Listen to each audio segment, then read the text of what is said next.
everyone, Christian here for Card Player TV for another edition of Strategy. I've got Darryll Fish here. Darryll, how's it going? Pretty good. I still have the same chips I started the day with, but so far things are going smooth. No rough patches, so I'm feeling good. We're on day 2 of the 5 Diamond WPT event in December, and we're going to talk about playing big pairs in a tournament, early in a tournament, and a deep stacked one like this. So when you look it down at pocket aces or pocket kings, and what are you kind of thinking of as a pre-flop raise size? Well, I mean, generally I'm going to go with the standard open. You know, early in the tournament I do 3 to 3.5 times the blind because you have, 300 big blinds. A lot of kids, they'll come in with 2.5 times the blind, but I think when you're so deep, that's a pretty big mistake because you want to build the pot when you're so deep. And it depends, on the players. If there's limpers, you obviously add a little bit more to your open, but generally just start off with a standard open.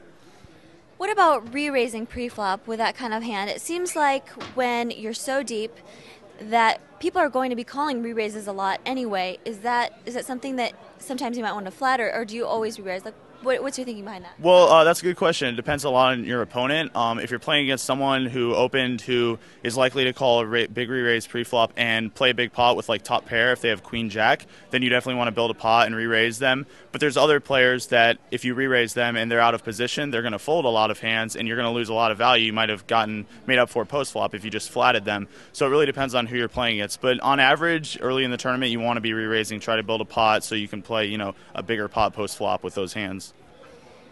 A lot of players talk about playing hands that have better reverse, or not reverse reply not. So like people aren't going to be playing the king jack against your kings. They're going to be playing like 6-7 like suited. 4s or 6-7 suited. So how do you find the line between making a big pot with your one pair and getting value from worse hands? Well, it just really depends mostly on your opponent, and you just have to know what kind of hands they're willing to play big pots with. Against a good player, they're going to only play big pot post-flop if they have you beat, so you're going to want to exercise a lot of pot control in those situations and be very careful. And if they call you re-raise pre-flop, you want to be very, very careful post-flop because if they put in a lot of money, you're probably behind or they have a huge draw and you're flipping. So you want to be very careful. But against your average opponent, especially in live tournaments, they're going to have king jack suited, call you re-raise, flop jack high, and they're going to call you on 3 streets, so you get 3 streets of value. But against tougher opponents, you definitely have to be very careful about the pocket 5s and the 8-9 suited type hands.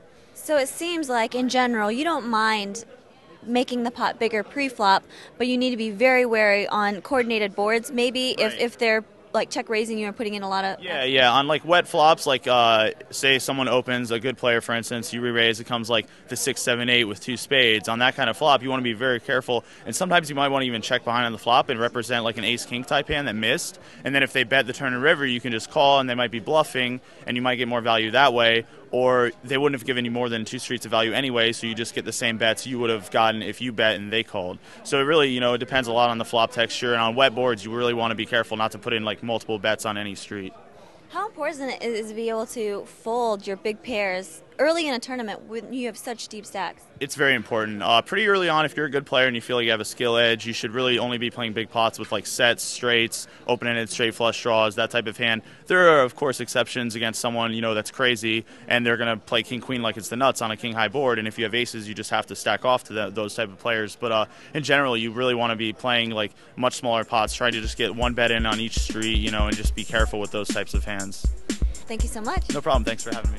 Christian with Darryll Fish for Card Player TV.